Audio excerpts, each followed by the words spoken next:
দেশ ছেড়ে গেলে আমাদের হাতে যখন হচ্ছে যে নিজেদের দেশকে নিজেদেরই চালাতে হবে, তখন আমরা সারা ভারতবর্ষে একটা রাষ্ট্রীয় খরচে, রাষ্ট্রীয় ব্যবস্থাপনায়, রাষ্ট্রীয় উদ্যোগে একটা স্বাস্থ্য ব্যবস্থা গড়ে তুলবো।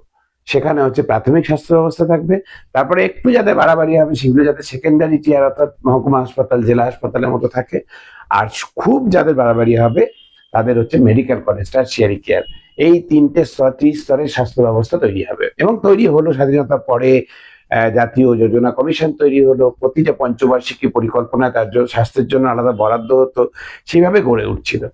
আমাদের রাজ্যে যদি দেখেন, আমরা দেখেছি যে আমাদের যখন ছোটবেলা, আমি জন্মেছি 1977 সালে, তখন সেই সময়কার তার পরবর্তী সময়ে আমি বীরভূমের একটা অতি অজগ্রামের জন্মেছি। সেখানে মাধ্যমিক অব্দি বিদ্যুতের আলো আসেনি, হেরিকেনের আলোতেই পড়াশোনা করেছি।